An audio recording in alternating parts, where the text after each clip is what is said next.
Hello students, neat ವಿದ್ಯಾರ್ಥಿಗಳಿಗೆ ನಮ್ಮ KEA ಕಡೆಯಿಂದ ಅಫಿಷಿಯಲ್ ಆಗಿ ವಿದ್ಯಾರ್ಥಿಗಳು ನಮ್ಮ ಕೆಇಎ ಅವರಿಗೆ ಡಾಕ್ಯುಮೆಂಟನ್ನು ಸಬ್ಮಿಟ್ ಮಾಡೋದಕ್ಕೆ ಕೇಳಿದ್ದಾರೆ.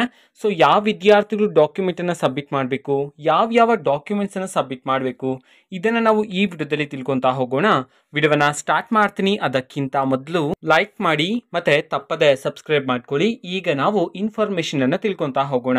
ನಮ್ಮ ಕೆಇಎ ಅವರು ಮೆಡಿಕಲ್, ಡೆಂಟಲ್, ಆಯುಷ್ ಕೋರ್ಸ್ಗೆ ಸಂಬಂಧಪಟ್ಟಂತೆ ಸ್ಕೆಡ್ಯೂಲ್ ಅನ್ನು ಬಿಡುಗಡೆ ಮಾಡಲಾಗಿದೆ. ಚಾಯ್ಸ್ ಎಂಟ್ರಿಗೆ ಸಂಬಂಧಪಟ್ಟಂತೆ ಆ ಸ್ಕೆಡ್ಯೂಲಲ್ಲಿ ವಿದ್ಯಾರ್ಥಿಗಳಿಗೆ ಯಾರ್ಯಾರು ಚಾಯ್ಸ್ 1 ಸೆಲೆಕ್ಟ್ ಮಾಡಿ ಫೀಸನ್ನು ಪೇ ಮಾಡಿದ್ರೋ, ಸೊ ನಿಮಗೆ ನೆಕ್ಸ್ಟ್ ಪ್ರೋಸೆಸ್ ಇರ್ತಕ್ಕಂಥದ್ದು ಮೇನ್ ಡಾಕ್ಯುಮೆಂಟ್ಸ್ಗಳನ್ನು ನಮ್ಮ ಬ್ಯಾಂಗ್ಳೂರಲ್ಲಿರ್ತಕ್ಕಂತಹ ಕೆಇಎ ಆಫೀಸ್ಗೆ ಸಬ್ಮಿಟ್ ಮಾಡಬೇಕು ಅಂತ ಹೇಳಿ ತಿಳಿಸಿರ್ತಕ್ಕಂಥದ್ದು.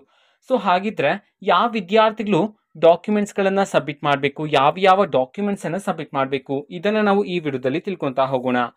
ಸೊ MBBS ವಿದ್ಯಾರ್ಥಿಗಳು ಡಾಕ್ಯುಮೆಂಟನ್ನು ಸಬ್ಮಿಟ್ ಮಾಡಬೇಕಾಗಿರುತ್ತೆ. ಎಲ್ಲ MBBS ವಿದ್ಯಾರ್ಥಿಗಳು ಅಲ್ಲ, ಇದರಲ್ಲೂ ಸಹ ಕೆಲವರು ಮಾತ್ರ ಸಬ್ಮಿಟ್ ಮಾಡಬೇಕು. ಯಾರು ಸಬ್ಮಿಟ್ ಮಾಡಬೇಕಂತಂದ್ರೆ MBBS ವಿದ್ಯಾರ್ಥಿಗಳಿಗೆ ಪ್ರೈವೇಟ್ ಕಾಲೇಜಲ್ಲಿ ಸೀಟ್ ಸಿಕ್ಕಿದ್ರೆ, ಅದು ಪ್ರೈವೇಟ್ ಕೋಟಾ ಆಗಿರ್ಬೋದು, ಗವರ್ನಮೆಂಟ್ ಕೋಟಾ ಆಗಿರ್ಬೋದು. ನಿಮ್ಗೇನಾದ್ರೂ ಪ್ರೈವೇಟ್ ಕಾಲೇಜಲ್ಲಿ ಸೀಟ್ ಸಿಕ್ಕಿದ್ರೆ MBBS ಸೀಟು, ಸೊ ನೀವು ಡಾಕ್ಯುಮೆಂಟ್ಸನ್ನು ಬ್ಯಾಂಗ್ಳೂರಲ್ಲಿರ್ತಕ್ಕಂತಹ ಕೆಇಎ ಆಫೀಸ್ಗೆ ಸಬ್ಮಿಟ್ ಮಾಡಬೇಕಾಗಿರುತ್ತೆ ಅಂತ ಹೇಳಿ ತಿಳಿಸಿರ್ತಕ್ಕಂಥದ್ದು.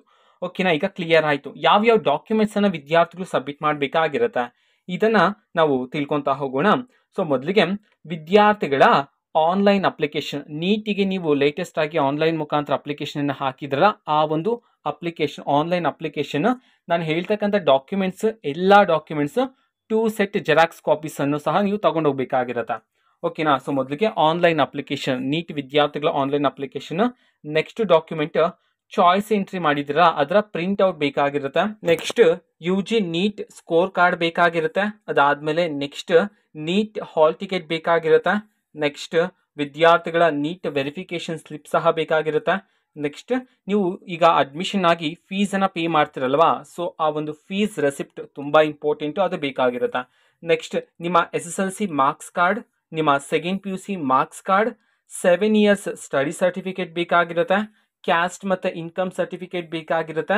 ಮತ್ತು ನಿಮಗೆ ಯಾವುದಾದ್ರೂ ಕೋಟಾ ಅಪ್ಲೈ ಆಗ್ತಿದೆ, ರೂರಲ್ ಕೋಟಾ, ಕನ್ನಡ ಮೀಡಿಯಂ ಕೋಟಾ, ಹೈದರಾಬಾದ್ ಕರ್ನಾಟಕ ಕೋಟಾ, ಈ ರೀತಿ ಕೋಟಾಗಳು ಅಪ್ಲೈ ಆಗ್ತಿದ್ರೆ ಆ ಕೋಟಾಗೆ ಸಂಬಂಧಪಟ್ಟಂತಹ ಸರ್ಟಿಫಿಕೇಟ್ಸ್ಗಳು ಸಹ ಬೇಕಾಗಿರುತ್ತೆ.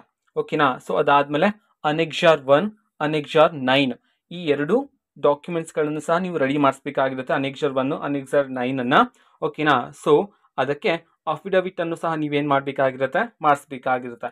ಈ ಪ್ರೋಸೆಸ್ ಆದಮೇಲೆ ನಿಮಗೆ ಅಡ್ಮಿಷನ್ ಆರ್ಡರ್ ಡೌನ್ಲೋಡ್ ಆಗ್ತಕ್ಕಂಥದ್ದು. ಓಕೆನಾ, ಈ 13 ಡಾಕ್ಯುಮೆಂಟ್ಸ್ಗಳನ್ನು ನೀವು ರೆಡಿ ಮಾಡಿ ಇಟ್ಕೋಬೇಕಾಗಿರುತ್ತೆ. ದಿನಾಂಕ 2ನೇ ತಾರೀಕಿನಂದು ನೀವು ನಾನು ಹೇಳಿರ್ತಕ್ಕಂಥ ಡಾಕ್ಯುಮೆಂಟ್ಸ್ಗಳನ್ನೆಲ್ಲ ತಗೊಂಡು ಹೋಗಿ ಬ್ಯಾಂಗ್ಳೂರಲ್ಲಿರ್ತಕ್ಕಂತಹ ಕೆಇಎ ಆಫೀಸ್ಗೆ ಸಬ್ಮಿಟ್ ಮಾಡಬೇಕಾಗಿರುತ್ತೆ. MBBS ವಿದ್ಯಾರ್ಥಿಗಳು ನಿಮಗೆ ಪ್ರೈವೇಟ್ ಕಾಲೇಜಲ್ಲಿ ಸೀಟ್ ಸಿಕ್ಕಿದ್ರೆ.